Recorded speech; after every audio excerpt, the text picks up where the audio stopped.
Il y a des moments où tout bascule, et vous ne pouvez plus jamais revenir en arrière. Pour Léna, ce fut dans un restaurant de Toulouse, le soir de ses 34 ans, quand les applaudissements éclatèrent autour d'elle pour une raison qu'elle n'aurait jamais imaginée. 6 ans de mariage, une carrière brillante au musée, et cette certitude soudaine que la femme qu'elle était devenue ne ressemblait plus du tout à celle qu'elle voulait être. On ne reconstruit pas sa vie en une nuit. Cependant, on peut décider de commencer. Voici son histoire. Le restaurant Les Arcades brillait de 1000 feux ce soir-là, avec ses lustres en cristal qui reflétaient les rires et le tintement des coupes de champagne dans cette salle privée qu'Alexandre avait réservée pour célébrer les 34 ans de Léna. Elle observait la scène avec un sourire discret, se disant qu'après 6 ans de mariage parfois difficile, son mari savait encore la surprendre quand il le voulait vraiment. Autour d'eux, leurs amis, enfin surtout les amis d'Alexandre, à vrai dire, bavardaient bruyamment dans une ambiance déjà bien arrosée où Julien racontait une histoire qui faisait rire Stéphane et Marc pendant que leurs femmes gloussaient poliment en portant des robes qui semblaient toutes sorties du même magasin de luxe du centre-ville de Toulouse. Le dîner se déroula dans une chaleur festive où les plats se succédaient avec élégance. À un moment, Léna tenta de raconter sa dernière acquisition pour le musée des abattoirs, une installation contemporaine d'un artiste catalan prometteur qu'elle avait repéré lors d'une biennale à Barcelone, mais personne ne sembla vraiment écouter. La conversation dériva rapidement vers les vacances aux Maldives de Stéphane et les problèmes de rénovation de la maison secondaire de Marc dans le Gers. Elle sourit poliment en buvant son vin blanc, habituée depuis longtemps à ce que ses passions professionnelles glissent sur ce groupe comme l'eau sur du verre, se disant qu'au moins Alexandre avait fait l'effort d'organiser quelque chose de spécial pour elle. Puis vint le moment du dessert. Alexandre se leva soudainement, avec sa chaise qui racla bruyamment le sol, faisant signe au serveur qui lui tendit un micro sans que Léna comprenne pourquoi on avait besoin d'amplification dans une salle aussi petite. « Bonsoir à tous !» lança-t-il avec ce sourire charmeur qu'elle lui connaissait bien, sa voix résonnant dans l'espace clos, tandis que des applaudissements polis s'élevaient autour de la table. « Merci d'être venu célébrer l'anniversaire de ma femme, ça me touche vraiment que vous soyez tous là ce soir. » Léna sentit ses joues rougir légèrement, mal à l'aise d'être ainsi le centre d'attention. Elle croisa le regard de Cécile, qui lui fit un clin d'œil complice depuis l'autre bout de la table. Alexandre continua avec cette assurance décontractée qui séduisait toujours tout le monde dans les dîners, tournant le micro entre ses doigts comme un présentateur télé. « Léna, tu te demandes sûrement quel est ton cadeau d'anniversaire, hein? Parce que tu sais que je garde toujours le meilleur pour la fin. » Des rires fusèrent autour de la table. Léna sourit en retour, même si quelque chose dans le ton d'Alexandre la mettait vaguement mal à l'aise, sans qu'elle sache exactement pourquoi. Peut-être cette lueur étrange dans ses yeux qu'elle ne lui avait jamais vue auparavant. « Oh, eh bien voilà !» dit-il en faisant une pause théâtrale qui sembla durer une éternité. « Ton cadeau d'anniversaire, ma chérie, c'est le divorce. J'en ai assez. On en a tous assez, en fait. » Le silence qui suivit fut si brutal que Léna entendit distinctement le bourdonnement du système d'aération au plafond, son cerveau refusant pendant quelques secondes de traiter l'information comme si les mots prononcés appartenaient à une langue étrangère qu'elle ne parlait pas. Puis les applaudissements éclatèrent, d'abord hésitants chez Julien et Marc qui semblaient chercher la bonne réaction, puis plus francs, plus bruyants, accompagnés de rires nerveux et de « Tu l'as fait !» lancés depuis plusieurs coins de la table, comme si Alexandre venait de réussir un pari stupide. Léna resta figée sur sa chaise, les mains crispées sur sa serviette en lin blanc, incapable de bouger ou de parler, pendant que son monde s'effondrait au milieu des rires et des verres levés en l'honneur du courage d'Alexandre. Stéphanie, assise à côté d'elle, détourna les yeux en tripotant nerveusement son bracelet. Léna comprit dans un éclair de lucidité terrible que tout le monde était au courant. Que cette soirée n'avait jamais été une fête d'anniversaire, mais un spectacle soigneusement orchestré pour son humiliation publique. Quelque chose se brisa en elle à cet instant, pas avec fracas, mais avec ce craquement silencieux des choses qui ont supporté trop longtemps un poids impossible. Quand Alexandre lui tendit le micro avec ce sourire satisfait de celui qui vient de réussir son coup, elle le prit calmement sans trembler. Le silence retomba progressivement dans la salle, les rires s'éteignant un par un devant son visage impassible. Elle attendit que le calme soit total avant de parler d'une voix claire et glaciale que personne ne lui connaissait. « Comme c'est drôle !» dit-elle lentement en balayant la table du regard. « Parce que moi aussi j'ai un cadeau pour toi, Alexandre. Un cadeau pour vous tous, en fait. Elle sortit son téléphone de son sac à main avec des gestes mesurés, ouvrit l'application WhatsApp et commença à lire à voix haute les messages que ces mêmes personnes qui applaudissaient lui envoyaient en secret depuis des mois. « Julien, le 14 mars à 23h32. Alexandre est vraiment aveugle de ne pas voir à quel point tu es remarquable. Si j'étais pas mariée, je te proposerais bien un verre en tête-à-tête. » Le visage de Julien vira au rouge pendant que sa femme le fusillait du regard. Léna continua sans s'arrêter, sa voix de plus en plus assurée. « Stéphanie, le 2 avril. Franchement, ton mari est tellement arrogant au bureau que personne ne le supporte. Il va finir par se faire renvoyer. » Marc, le 15 mai. « Je sais pas comment tu fais pour supporter ce type. Tu mérites tellement mieux. » Les sourires s'effaçaient un par un autour de la table, comme des bougies qu'on souffle, remplacés par des visages livides et des regards fuyants. Alexandre était devenu blanc comme un linge, en comprenant l'ampleur du désastre. Léna continua méthodiquement, citant message après message avec date et heure précises, révélant les critiques acerbes, les propositions déplacées, les confidences embarrassantes que chacun lui avait faites en pensant qu'elle garderait tout ça secret par politesse ou par peur. « Alors voilà », conclut-elle en posant le micro sur la table avec un bruit sec qui résonna dans le silence de mort. « J'accepte ton cadeau, Alexandre. Le divorce, c'est parfait. Et maintenant, vous savez tous exactement ce que vous pensez les uns des autres. Bonne soirée. » Elle se leva calmement, prit son sac et son manteau et traversa la salle sous les regards médusés sans se retourner une seule fois. Elle laissait derrière elle le chaos qu'elle venait de déclencher avec la satisfaction froide de celle qui vient de reprendre le contrôle. Et pour la première fois depuis 6 ans, elle se sentit parfaitement libre. Léna quitta l'appartement qu'elle partageait avec Alexandre dans le quartier des Carmes le lendemain matin à l'aube, avant qu'il ne se réveille avec sa gueule de bois et ses excuses pathétiques qu'elle savait déjà par cœur. Elle avait passé la nuit dans sa voiture garée près de la Garonne, incapable de rentrer dans cet espace qu'ils avaient partagé pendant 6 ans et qui lui semblait maintenant contaminé par la trahison. Son téléphone n'avait pas cessé de vibrer depuis qu'elle avait quitté le restaurant, des dizaines de messages et d'appels qu'elle ignorait systématiquement en regardant l'eau sombre du fleuve couler sous les ponts illuminés de Toulouse. Elle s'installa provisoirement chez sa collègue Isabelle, qui habitait un petit appartement lumineux dans le quartier Saint-Cyprien, près du musée des abattoirs, où elles travaillaient toutes les deux. Isabelle ne posa pas de questions embarrassantes, se contentant de préparer du café fort et de lui tendre des serviettes propres en lui disant qu'elle pouvait rester aussi longtemps que nécessaire. Les messages continuaient d'affluer sur le téléphone de Léna. Des tentatives maladroites de justification de Julien et Marc qui prétendaient avoir été ivres. Des accusations furieuses de leur femme qui la traitaient de manipulatrice. Des excuses larmoyantes d'Alexandre, qui alternaient avec des crises de colère où il l'accusait d'avoir tout gâché.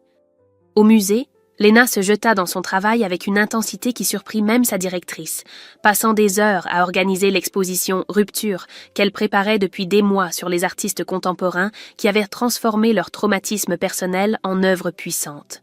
Elle passait ses journées entourée de toiles déchirées recousues, de sculptures brisées puis reconstituées, d'installations qui racontaient des histoires de séparation et de renaissance, trouvant dans cet univers artistique un miroir étrangement réconfortant de sa propre situation. La nuit tombée, seule dans la chambre d'amis d'Isabelle avec ses murs blancs et sa petite fenêtre qui donnait sur les toits de Toulouse, Léna oscillait entre des accès de rage froide et des moments de vulnérabilité qu'elle s'autorisait enfin à ressentir. Elle retrouva d'anciens messages d'Alexandre qu'elle avait gardés sans savoir pourquoi, des textos où il dénigrait systématiquement ses succès professionnels en les qualifiant de petites victoires sans importance ou en lui rappelant qu'elle devrait être plus reconnaissante de la vie sociale qu'il lui offrait grâce à ses amis. Elle réalisa avec une clarté douloureuse qu'elle avait passé des années à se faire toute petite pour ne pas menacer l'ego fragile de son mari, à minimiser ses accomplissements au musée pour qu'il ne se sente pas diminué, à accepter les dîners ennuyeux avec des gens qui ne s'intéressaient pas à elle parce qu'Alexandre disait que c'était important pour leur couple. La femme qu'elle avait été avant de le rencontrer, celle qui rêvait de grandes expositions internationales et de collaborations avec des artistes audacieux, avait disparu progressivement sous les couches de compromis et de silence. Un matin, alors qu'elle consultait ses mails professionnels au musée, elle reçut un message glacial d'Alexandre. « Tu vas regretter ce que tu as fait. » Pas de signature, pas d'explication, juste cette menace voilée qui lui fit comprendre que la guerre ne faisait que commencer. La menace d'Alexandre se concrétisa 3 jours plus tard, quand Léna découvrit que leur compte joint avait été vidé, exactement 48 heures avant la soirée d'anniversaire catastrophique. Elle fixa l'écran de son ordinateur au musée avec une rage froide qui remplaçait progressivement le choc initial, réalisant que son mari avait planifié cette humiliation publique avec la même minutie qu'un braquage. 15 000 € transférés sur un compte qu'elle ne connaissait pas, leur épargne commune évaporée en un clic pendant qu'il préparait son petit spectacle devant leurs amis. Isabelle lui recommanda Maître Fontaine, une avocate spécialisée en droit de la famille, qui avait des bureaux près de la place du Capitole et une réputation de férocité tranquille. La consultation se déroula dans un bureau élégant aux murs couverts de diplômes et de certifications, et Léna raconta méthodiquement les événements des derniers jours pendant que l'avocate prenait des notes avec une expression neutre qui ne laissait rien transparaître. Quand elle eut terminé, Maître Fontaine posa son stylo et la regarda droit dans les yeux, avec un sourire qui n'avait rien de rassurant. « Vous avez de la chance, madame. Votre mari vient de commettre plusieurs erreurs juridiques qui vont nous faciliter considérablement le travail. » Elle expliqua que le transfert d'argent du compte joint sans consentement constituait un abus de confiance caractérisé, que l'humiliation publique pouvait être qualifiée de violence psychologique et que les messages WhatsApp que Léna avait conservés constituèrent des preuves recevables devant le juge aux affaires familiales. Elle parla de procédure, de délai, de stratégie possible avec cette assurance professionnelle qui redonna à Léna un sentiment de contrôle qu'elle croyait avoir perdu pour toujours. Le rendez-vous chez le notaire fut encore plus révélateur. Maître Dubois, un homme d'une 60aine d'années qui gérait leurs affaires depuis leur mariage, semblait profondément embarrassé en consultant le dossier patrimonial du couple. L'appartement des Carmes était au nom d'Alexandre uniquement, acquis avant leur mariage, mais Léna avait contribué à hauteur de 30% des travaux de rénovation sans jamais demander de reconnaissance officielle, parce qu'Alexandre lui assurait que c'était inutile entre époux. Le notaire lui expliqua patiemment qu'elle pouvait réclamer le remboursement de ces sommes avec intérêt, à condition de prouver les virements et les factures. Au musée, pendant ce temps, quelque chose d'inattendu se produisait. Sa directrice, Madame Mercier, une femme élégante de 55 ans qui dirigeait les abattoirs depuis une décennie, la convoqua dans son bureau avec une expression indéchiffrable. Léna s'attendait à des reproches sur sa vie privée qui débordaient sur le professionnel, mais ce qui suivit la prit complètement au dépourvu. L'exposition Rupture suscite déjà un intérêt considérable avant même son ouverture. Le critique d'art du Monde veut venir. France Culture souhaite vous interviewer. Je pense qu'il est temps de vous confier des responsabilités à la hauteur de votre talent. Elle lui proposa officiellement le poste de conservatrice en chef adjointe, avec une augmentation substantielle de salaire et la liberté de développer ses propres projets d'exposition. Léna resta silencieuse pendant quelques secondes, réalisant que ce qui aurait dû être le pire moment de sa vie était en train de devenir paradoxalement le meilleur. En sortant du bureau de Madame Mercier, elle croisa son reflet dans une vitre et ne reconnut pas immédiatement la femme qui lui faisait face, cette personne au regard dur et déterminé qui ressemblait si peu à celle qui souriait poliment aux dîners ennuyeux d'Alexandre. Ce soir-là, dans la chambre d'amis d'Isabelle, elle se souvint d'une conversation avec sa thérapeute quelques mois plus tôt, avant que tout explose. Elle avait parlé de son malaise croissant dans son couple, de cette sensation d'étouffer lentement sans comprendre pourquoi, et la thérapeute avait mentionné un terme qu'elle n'avait pas vraiment compris sur le moment. Le gaslighting. Cette manipulation psychologique qui consiste à faire douter quelqu'un de sa propre perception de la réalité, à minimiser systématiquement ses émotions et ses accomplissements jusqu'à ce qu'elle ne sache plus qui elle est vraiment. Alexandre lui avait répété pendant des années qu'elle était trop sensible, trop exigeante, que ses ambitions professionnelles étaient démesurées pour quelqu'un de son niveau. Il avait transformé chaque victoire en source de culpabilité, chaque moment de joie en preuve de son égoïsme. Léna comprit enfin que ce qu'elle avait vécu n'était pas de l'amour compliqué, mais du contrôle déguisé. Et cette prise de conscience la libéra d'un poids qu'elle portait depuis si longtemps qu'elle avait oublié comment respirer sans lui. Les rumeurs se propagèrent dans Toulouse avec la vitesse d'un incendie de forêt. Alexandre racontait à qui voulait l'entendre que Léna avait perdu la tête, qu'elle était devenue paranoïaque et obsessionnelle, que la scène au restaurant prouvait son instabilité mentale inquiétante. Il avait même contacté certains de ses collègues au musée pour leur confier sur le ton de la confidence préoccupée qu'il s'inquiétait pour sa santé psychologique et qu'il espérait qu'elle recevrait l'aide dont elle avait tant besoin. Mais sa stratégie se retourna contre lui de manière spectaculaire quand plusieurs personnes commencèrent à contacter Lena directement pour lui raconter des histoires qu'elle gardait secrètes depuis des années. Sophie, une ancienne collègue d'Alexandre dans son cabinet d'architecture, lui envoya un long mail détaillant le harcèlement moral qu'elle avait subi de sa part avant de démissionner.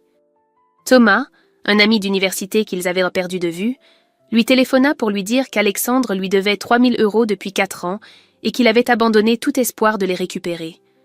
Même Cécile, qui était au restaurant ce soir-là, finit par craquer et avouer qu'Alexandre lui avait fait des avances déplacées lors d'une soirée l'année précédente. Lena documentait méticuleusement chaque témoignage, chaque message, chaque preuve de la vraie nature de l'homme qu'elle avait épousé. Elle les transmettait à Maître Fontaine, qui constituait un dossier de plus en plus accablant pour la procédure de divorce. L'avocate lui avait expliqué que dans ces situations, la vérité finissait toujours par émerger, parce que les manipulateurs laissaient toujours des traces, des victimes, des témoins qui attendaient juste qu'une personne ait le courage de parler la première. Au musée, l'exposition Rupture prenait forme de manière magnifique. Lena passait ses journées à coordonner l'installation des œuvres, à travailler sur l'éclairage qui transformait chaque pièce en déclaration émotionnelle puissante. Un collectionneur important du nom de Vincent Larue assista à une de ses conférences de presse préparatoires et resta après pour lui parler longuement de sa vision artistique. Il était un homme d'une 50aine d'années distingué, qui possédait une galerie renommée à Paris, et qui avait financé plusieurs expositions majeures en Europe.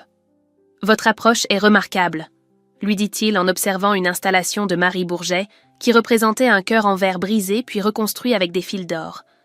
Vous ne vous contentez pas d'exposer des œuvres, vous racontez une histoire de transformation. C'est rare et précieux. Il lui proposa de collaborer sur un projet d'exposition itinérante qui voyagerait dans 3 capitales européennes. Une opportunité professionnelle dont elle n'aurait même pas osé rêver quelques semaines auparavant. Pendant ce temps, Lena cherchait activement un appartement pour quitter la chambre d'amis d'Isabelle, malgré les protestations de son amie qui lui répétait qu'elle pouvait rester aussi longtemps que nécessaire. Elle voulait son propre espace, un endroit qui n'aurait aucun lien avec Alexandre, aucun souvenir partagé, aucune trace de la vie qu'elle avait vécue pendant 6 ans. Elle finit par trouver un petit 2 pièces lumineux dans le quartier Saint-Cyprien, au 3e étage d'un immeuble ancien avec de grandes fenêtres qui donnaient sur la Garonne et une vue dégagée sur les toits de Toulouse. L'appartement était vide et avait besoin de travaux, mais Lena le visita 3 fois avant de signer le bail parce qu'elle voulait être absolument certaine que c'était le bon endroit pour recommencer. Elle imagina ses meubles dans le salon, ses livres d'art sur les étagères qu'elle installerait elle-même, ses propres choix de décoration qui reflèteraient enfin qui elle était vraiment sans compromis ni négociation. Le soir où elle signa le contrat de location chez l'agence immobilière, elle rentra chez Isabelle avec un sentiment de légèreté qu'elle n'avait pas ressenti depuis des années. En déballant quelques affaires qu'elle avait récupérées discrètement à l'appartement des Carmes pendant qu'Alexandre était au travail, elle tomba sur un vieux sac en toile qu'elle avait oublié au fond d'un placard. À l'intérieur, elle trouva un journal intime qu'elle tenait religieusement avant de rencontrer Alexandre, rempli de pages noircies d'une écriture enthousiaste qui parlait de projets ambitieux, de rêves impossibles, de cette vie extraordinaire qu'elle voulait construire. Lena s'assit sur le lit de la chambre d'amis et commença à lire page après page, redécouvrant progressivement la femme qu'elle avait été avant de devenir l'épouse effacée d'Alexandre. Cette femme-là lui manquait terriblement, et elle se promit silencieusement de la retrouver coûte que coûte. Le journal intime révéla des rêves que Lena avait complètement oubliés, enfouis sous des années de compromis et de silence. À 27 ans, avant de rencontrer Alexandre, elle projetait de faire un doctorat sur l'art de la Renaissance italienne et rêvait de travailler dans les grands musées internationaux. Elle avait même commencé les démarches pour une bourse de recherche à Florence quand Alexandre était entré dans sa vie avec ses certitudes rassurantes et ses arguments pragmatiques. Un doctorat? Pourquoi faire? Tu as déjà un bon poste au musée. Pourquoi te compliquer la vie? Elle avait abandonné progressivement ses ambitions les plus audacieuses pour maintenir la paix dans leur couple, pour ne pas paraître trop ambitieuse, trop indépendante, trop tout ce qu'Alexandre semblait redouter chez elle. En relisant ces pages remplies d'espoir et d'enthousiasme, Lena ressentit une colère nouvelle qui n'avait rien à voir avec la rage froide des premiers jours. C'était une détermination brûlante de récupérer tout ce temps perdu, de redevenir cette femme qui ne demandait la permission à personne pour poursuivre ses rêves. L'exposition Rupture s'ouvrit un vendredi soir de mai sous une chaleur étouffante qui transforma le vernissage en événement mémorable.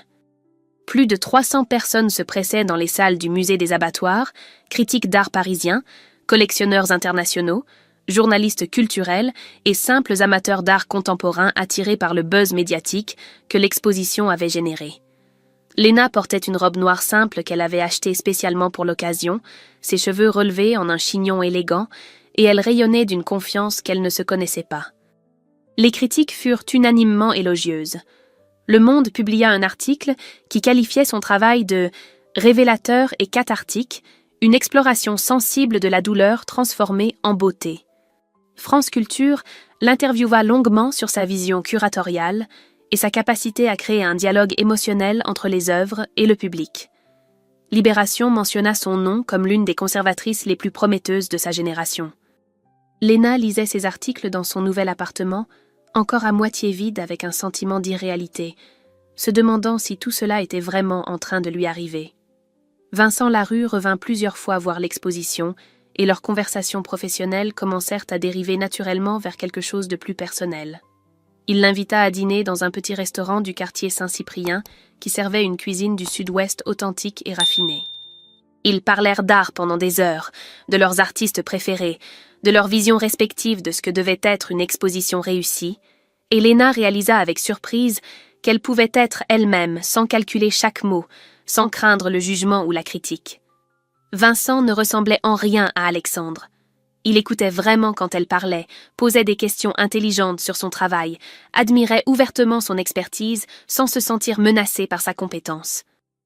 À la fin du dîner, il lui proposa officiellement de co-commissarier l'exposition itinérante qui voyagerait à Berlin, Amsterdam et Copenhague l'année suivante. « Vous avez un talent rare, Léna. Ne le gaspillez pas dans l'ombre de quelqu'un d'autre. » Cette phrase résonna en elle pendant des jours. Elle n'avait même pas réalisé à quel point elle s'était placée dans l'ombre d'Alexandre, minimisant systématiquement ses succès pour ne pas éclipser les siens beaucoup plus modestes. Au musée, on lui proposa officiellement le poste de conservatrice en chef adjointe, avec une augmentation de salaire de 20% et un budget d'acquisition substantiellement plus important. Madame Mercier lui serra la main en souriant. « Vous êtes exactement où vous devez être, ma chère. Maintenant, montrez-nous de quoi vous êtes vraiment capable. » Les semaines suivantes furent un tourbillon d'activités créatives et professionnelles. Léna emménagea définitivement dans son appartement de Saint-Cyprien, meublant progressivement l'espace avec des pièces qu'elle choisissait soigneusement, sans compromis, sans demander l'avis de personne. Elle acheta un grand canapé bleu nuit qu'Alexandre aurait détesté, accrocha des reproductions d'œuvres qu'elle aimait vraiment plutôt que celles qui faisaient moins bien dans un salon, installa son bureau devant la fenêtre qui donnait sur la Garonne pour travailler en regardant le fleuve couler. Un soir, alors qu'elle préparait un dossier pour le projet européen de Vincent, son téléphone vibra avec un message d'Alexandre. Elle hésita avant de l'ouvrir, sa main suspendue au-dessus de l'écran. Le message était bref, pathétique dans sa brièveté. « Il faut qu'on parle. S'il te plaît. J'ai quelque chose d'important à te dire. » Léna fixa ces mots pendant une longue minute avant de les supprimer sans répondre, retournant à son travail avec un sentiment de paix qu'elle n'aurait jamais cru possible quelques mois auparavant. Alexandre appela 17 fois en 3 jours, laissant des messages de plus en plus désespérés sur le répondeur de Léna, qui les écoutait avec une distance émotionnelle qu'elle n'aurait jamais cru possible quelques mois auparavant. Sa voix était méconnaissable, brisée, suppliante, si différente du ton arrogant qu'il avait utilisé au restaurant ce soir-là. « Léna, s'il te plaît, décroche, je t'en supplie, c'est urgent, c'est à propos de ma mère. » Ce dernier message la fit hésiter parce que malgré tout ce qu'Alexandre lui avait fait subir, elle n'avait jamais eu de problème avec sa belle-mère qui l'avait toujours traitée avec une gentillesse discrète. Elle finit par accepter de le rencontrer dans un café neutre de la place du Capitole, un endroit public où elle se sentirait en sécurité et où il ne pourrait pas faire de scène.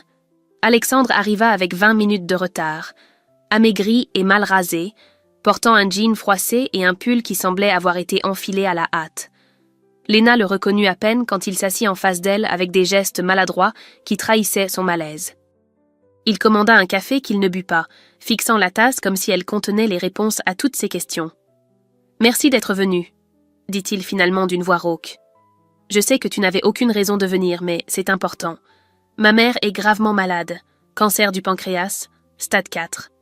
Les médecins lui donnent 3 mois, peut-être 6 si elle répond bien au traitement. Il leva les yeux vers elle, et Léna vit des larmes qu'elle ne savait pas s'il fallait croire sincères ou calculées. Elle demande à te voir. Elle dit qu'elle a besoin de te parler avant de partir. Léna resta silencieuse pendant une longue minute, observant l'homme qu'elle avait aimé pendant 6 ans et qui lui semblait maintenant un étranger dont elle ne reconnaissait plus les traits. Une partie d'elle voulait se lever et partir immédiatement, parce qu'elle savait qu'Alexandre était capable de n'importe quelle manipulation pour obtenir ce qu'il voulait. Mais une autre partie, celle qui avait vraiment apprécié sa belle-mère durant toutes ces années, hésitait à rejeter cette demande sans vérification. « Si c'est vrai, je suis désolée pour ta mère », dit-elle finalement avec une voix neutre qui ne laissait transparaître aucune émotion. « Mais qu'est-ce que tu veux exactement, Alexandre? Que je retire ma plainte? Que je signe un accord de divorce avantageux pour toi? Que je fasse semblant devant ta famille que tout va bien entre nous ?» Elle vit quelque chose passer dans ses yeux, une lueur de calcul qui confirma ses soupçons. Il ne parlait pas seulement de sa mère, il y avait autre chose derrière cette convocation urgente. « Je veux juste qu'on arrête cette guerre absurde, » répondit-il en tendant la main vers la sienne qu'elle retira immédiatement. « Je sais que j'ai fait des erreurs, d'accord? J'ai été cruelle, stupide, je l'admets. Mais on ne peut pas continuer comme ça. Les avocats, les procédures, les accusations. Ma mère va mourir en pensant que notre couple s'est détruit dans la haine. » Il marqua une pause calculée avant d'ajouter « Et je sais que le divorce te coûte cher aussi. Les frais d'avocat, le temps perdu, le stress, on pourrait arranger ça à l'amiable, non ?» Léna sentit la manipulation se déployer devant elle comme une partition qu'elle connaissait par cœur.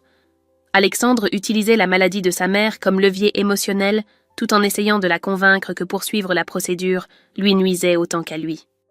C'était exactement le genre de stratégie qu'il avait employée pendant des années pour la faire douter d'elle-même, pour la convaincre que ses réactions étaient excessives, que ses demandes étaient déraisonnables. Elle pensa à sa thérapeute qui lui avait expliqué l'importance d'établir des limites claires, des boundaries qui protègent la santé mentale sans pour autant transformer quelqu'un en monstre insensible. On pouvait avoir de la compassion pour la souffrance d'autrui sans se sacrifier à nouveau sur l'autel de leur manipulation. La distinction entre empathie et responsabilité émotionnelle excessive était subtile mais cruciale, et Léna la comprenait enfin après des mois de travail thérapeutique. « Je vais réfléchir à la question de ta mère », dit-elle en se levant calmement. « Mais concernant le divorce, la réponse est non. La procédure continue exactement comme prévu. Tu as eu ton spectacle au restaurant, maintenant c'est la justice qui décide. » Elle posa quelques euros sur la table pour son café et quitta l'établissement sans se retourner, laissant Alexandre seul avec son désespoir calculé. En marchant dans les rues ensoleillées de Toulouse vers le musée où Vincent l'attendait pour discuter des détails du projet européen, Léna se sentit étrangement légère, malgré la lourdeur de la conversation qu'elle venait d'avoir. Elle avait résisté à la manipulation, refusé de céder au chantage émotionnel, maintenu ses limites sans culpabilité. C'était une victoire silencieuse mais fondamentale dans sa reconstruction, et elle en savoura chaque instant. La vérité éclata 2 jours plus tard de la manière la plus inattendue qui soit. Léna croisa sa belle-mère au marché Victor Hugo en plein milieu de l'après-midi, portant 2 sacs de courses remplis de légumes frais et discutant gaiement avec la poissonnière de la qualité des dorades du jour. Elle était en pleine forme, bronzée, souriante, absolument pas mourante d'un cancer du pancréas en phase terminale.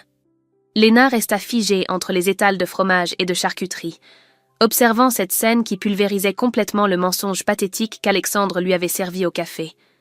La belle-mère l'aperçut et son visage s'illumina d'un sourire sincère avant de se transformer en expression confuse quand elle vit l'air glacial de Léna qui s'approchait d'elle avec une détermination que rien ne pouvait arrêter. « Léna, ma chérie, quelle surprise! Alexandre m'a dit que vous traversiez une période difficile, mais je suis tellement contente de te voir. » Elle tendit les bras pour une accolade que Léna accepta machinalement, tout en formulant dans sa tête les questions qu'elle allait poser. « Comment allez-vous, Françoise ?» demanda-t-elle avec un calme qui dissimulait la fureur bouillonnante sous la surface. « Alexandre m'a dit que vous étiez malade. Très malade. » Sortit-il. La confusion sur le visage de sa belle-mère se transforma en incompréhension totale. « Malade? Mais pas du tout, je vais très bien. J'ai juste eu une petite grippe le mois dernier, mais rien de grave. Pourquoi il t'a raconté ça ?» Léna rentra chez elle avec une rage froide qui remplaçait la confusion initiale, et elle passa les 2 heures suivantes à documenter méthodiquement tous les mensonges d'Alexandre, dans un fichier qu'elle envoya immédiatement à Maître Fontaine. Le faux cancer de sa mère n'était que la dernière manipulation d'une longue série qui incluait maintenant des preuves irréfutables de détournement d'argent, de harcèlement moral et de tentatives répétées de sabotage professionnel. Son avocat répondit en moins de 30 minutes avec un message concis. « Nous tenons notre divorce aux torts exclusifs. Il vient de se pendre tout seul. » Mais Alexandre n'avait pas fini de se détruire lui-même. Léna découvrit par Isabelle qu'il avait contacté Madame Mercier au musée pour lui raconter que Léna souffrait de troubles psychiatriques sévères et qu'elle représentait potentiellement un danger pour les œuvres d'art dont elle avait la charge. Il avait même mentionné des épisodes délirants complètement inventés et suggéré qu'une évaluation psychologique serait appropriée avant de lui confier davantage de responsabilités. Heureusement, Madame Mercier connaissait suffisamment Léna pour reconnaître une tentative de manipulation grossière quand elle en voyait une. Et elle avait poliment mais fermement éconduit Alexandre en lui suggérant de régler ses problèmes personnels sans impliquer l'institution. Le jugement de divorce approchait à grands pas, et Maître Fontaine avait constitué un dossier d'une solidité redoutable qui démontrait point par point la malveillance systématique d'Alexandre. Elle avait rassemblé les témoignages de Sophie et Thomas, les captures d'écran des messages WhatsApp du restaurant, les relevés bancaires prouvant le détournement de fonds, et maintenant ce mensonge éhonté sur la santé de sa mère qui achevait de le discréditer complètement. Il ne lui reste plus qu'à se présenter devant le juge et à supplier pour obtenir un divorce à l'amiable, avait dit l'avocat avec un sourire satisfait. Mais même ça, je ne le recommande pas. Vous méritez une victoire complète. Pendant ce temps, la relation avec Vincent évoluait naturellement vers quelque chose de plus profond et de plus authentique que tout ce que Léna avait connu avec Alexandre. Ils passaient leurs soirées à discuter d'art et de vie dans des restaurants tranquilles de Toulouse. Et Vincent ne cessait de s'émerveiller de son intelligence et de sa sensibilité artistique sans jamais se sentir menacé par sa compétence.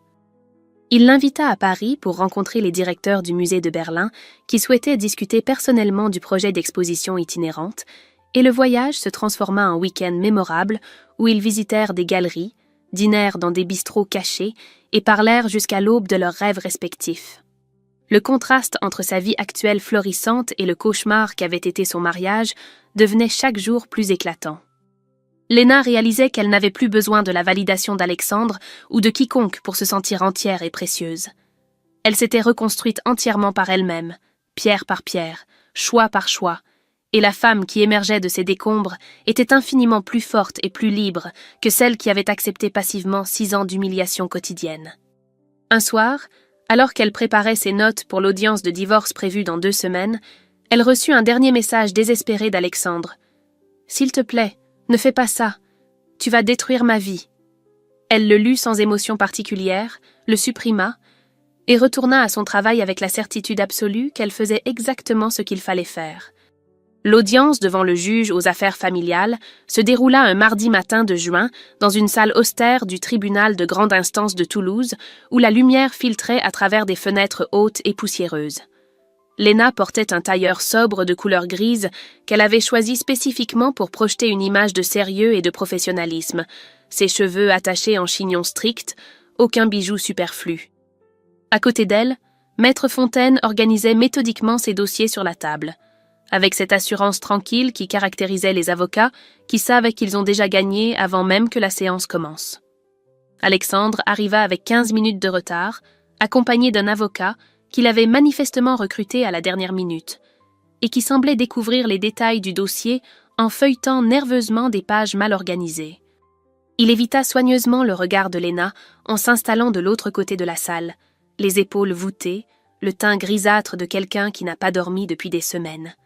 Elle observa cet homme qui avait partagé sa vie pendant 6 ans et ne ressentit ni pitié ni satisfaction, juste une indifférence glaciale qui la surprit elle-même par sa complétude. Le juge Morel était une femme d'une 50aine d'années aux cheveux gris coupés courts, qui examina les 2 parties avec une expression neutre avant d'ouvrir la séance avec une voix claire et posée. L'avocat d'Alexandre tenta une défense maladroite en présentant son client comme un homme qui avait commis des erreurs regrettables dans un moment de faiblesse, mais qui méritait une seconde chance et un divorce équitable. Maître Fontaine écouta poliment cette plaidoirie approximative avant de se lever avec un sourire qui n'avait rien de chaleureux. Elle présenta méthodiquement le dossier qu'elle avait constitué avec une précision chirurgicale, détaillant point par point les manipulations systématiques, le détournement de fonds du compte joint 48 heures avant l'humiliation publique, les tentatives répétées de sabotage professionnel auprès de l'employeur de Léna, et finalement le mensonge éhonté sur le cancer de sa mère, utilisé comme levier émotionnel. Chaque accusation était soutenue par des preuves irréfutables, des captures d'écran, des relevés bancaires, des témoignages écrits et signés. L'avocat d'Alexandre tenta d'objecter à plusieurs reprises, mais ses interventions sonnaient creuses face à l'accumulation de faits vérifiables. Le moment décisif arriva quand le juge Morel demanda directement à Alexandre d'expliquer pourquoi il avait choisi d'annoncer publiquement le divorce de cette manière particulièrement cruelle. Il ouvrit la bouche pour répondre, la referma, puis balbutia quelque chose d'incompréhensible sur le stress et la pression, avant de s'effondrer complètement en larmes devant l'assemblée. « Je ne sais pas », finit-il par dire d'une voix brisée. « Je ne sais pas pourquoi j'ai fait ça. J'étais en colère, jaloux de son succès, frustré de ma propre médiocrité. Je voulais la blesser comme je me sentais blessé. » Le silence qui suivit cet aveu pathétique sembla durer une éternité. Le juge Morel prit des notes sans lever les yeux, puis referma son dossier avec un geste définitif qui annonçait sa décision. Elle prononça le divorce aux torts exclusifs d'Alexandre, ordonnant une compensation financière substantielle pour Léna, qui incluait le remboursement intégral de l'argent détourné avec intérêt, une part équitable de la valeur des travaux de rénovation qu'elle avait financés dans l'appartement des Carmes, et des dommages et intérêts pour le préjudice moral subi. La décision était sans appel, définitive, irrévocable. En sortant du tribunal dans la chaleur écrasante de juin, Léna s'arrêta sur les marches de pierre pour respirer profondément l'air qui sentait les tilleuls en fleurs et l'asphalte surchauffé. Elle ne ressentait ni triomphe bruyant ni joie exubérante, juste cette paix profonde et silencieuse qui vient quand une page se tourne enfin, après avoir été retenue trop longtemps. Maître Fontaine lui serra la main avec un sourire sincère avant de partir vers son prochain rendez-vous. Et Léna resta là quelques minutes de plus, savourant cette sensation de liberté absolue qu'elle n'avait pas connue depuis des années. Vincent l'attendait au pied des marches avec un bouquet de pivoine blanche, ces fleurs qu'elle adorait et qu'Alexandre n'avait jamais pris la peine de retenir.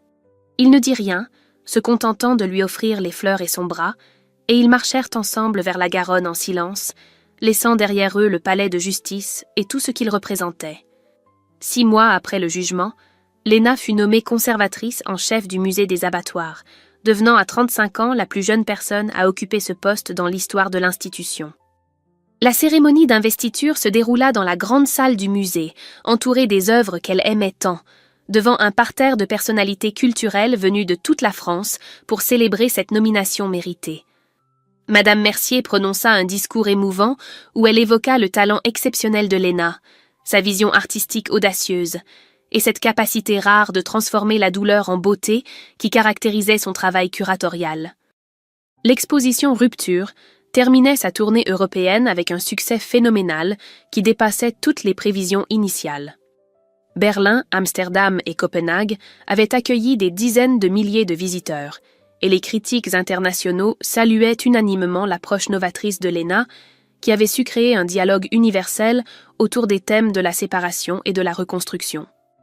Le musée Guggenheim de Bilbao venait de la contacter pour une collaboration future, et elle recevait régulièrement des invitations pour donner des conférences dans les plus prestigieuses institutions culturelles européennes. Sa relation avec Vincent s'était développée naturellement vers quelque chose de profond et d'authentique, basé sur le respect mutuel et l'indépendance de chacun, tout ce qui avait manqué avec Alexandre. Ils passaient leur week-end à explorer les galeries d'art de Paris, à discuter pendant des heures de leurs projets respectifs, à partager cette passion commune pour la création contemporaine qui les animait tous les deux. Vincent ne se sentait jamais menacé par les succès de Léna. Au contraire, il les célébrait avec une fierté sincère qui la touchait profondément. Un après-midi de décembre, alors qu'elle traversait la place du Capitole pour rejoindre une réunion importante avec le conseil d'administration du musée, Léna croisa Alexandre pour la première fois depuis le jugement. Il était assis seul à la terrasse d'un café, emmitouflé dans un manteau sombre, le regard perdu dans le vide. Il leva les yeux, et leurs regards se croisèrent pendant quelques secondes qui semblèrent suspendus dans le temps. Elle vit dans ses yeux quelque chose qui ressemblait à du regret, peut-être même à de la honte, mais elle ne ressentit ni satisfaction ni pitié. Juste cette indifférence sereine qui vient quand quelqu'un qui occupait autrefois toute votre vie n'est plus qu'un étranger parmi d'autres. Elle continua son chemin sans s'arrêter, sans se retourner, et réalisa en marchant que ce qui lui semblait être la fin de sa vie 6 mois auparavant était en réalité le début de la meilleure version d'elle-même. Alexandre n'avait pas seulement perdu une femme remarquable, il avait perdu l'occasion de grandir à ses côtés, de construire quelque chose de vrai et de durable. Sa perte était définitive et irréversible, et c'était une justice suffisante en soi. Le soir, depuis le balcon de son appartement de Saint-Cyprien, Léna regardait la Garonne couler sous les lumières de Toulouse, cette ville qui avait été témoin de sa chute et de sa renaissance. Elle pensait à toutes ces femmes qui vivaient des situations similaires, prisonnières de relations toxiques qui les vidaient progressivement de leur essence, et elle espérait que son histoire pourrait leur montrer qu'il était possible de se reconstruire, de retrouver sa force, de redevenir entière. Elle avait appris qu'il existait des patterns de manipulation émotionnelle identifiables, que le gaslighting n'était pas un défaut de caractère chez la victime, mais une stratégie consciente chez le manipulateur, que certaines personnes ne reconnaîtraient jamais leur tort et que c'était acceptable de les laisser partir sans réconciliation. La reconstruction n'était pas un événement unique, mais un processus continu de redécouverte de soi, jour après jour, choix après choix. Pour aller plus loin, si vous vivez une situation de manipulation émotionnelle ou de séparation difficile, sachez que vous n'êtes pas seul. La Fédération nationale Solidarité Femmes propose une écoute gratuite et confidentielle au 3919. L'association SOS Amitié est joignable au 09 72 39 40 50 pour un soutien psychologique immédiat. Des études montrent que 32% des Français ont vécu une relation de couple toxique au cours de leur vie. La reconstruction est possible avec un accompagnement approprié, thérapie individuelle, groupe de parole ou médiation familiale. Vous méritez des relations saines basées sur le respect mutuel et votre valeur ne dépend jamais de la validation d'autrui. Et c'est ainsi que se termine l'histoire de Léna, une femme qui a transformé la pire soirée de sa vie en point de départ d'une renaissance totale. Elle nous rappelle qu'il n'est jamais trop tard pour reprendre le contrôle, établir des limites saines et choisir la dignité plutôt que l'acceptation silencieuse. Et vous, qu'en pensez-vous? Léna a-t-elle eu raison d'aller jusqu'au bout sans pardon? Avez-vous déjà dû rompre complètement avec quelqu'un pour vous reconstruire? Partagez votre avis en commentaire. Si cette histoire vous a touché, abonnez-vous pour d'autres récits de résilience et de transformation. Rappelez-vous, vous méritez des relations basées sur le respect. Toujours. Merci de nous avoir écoutés.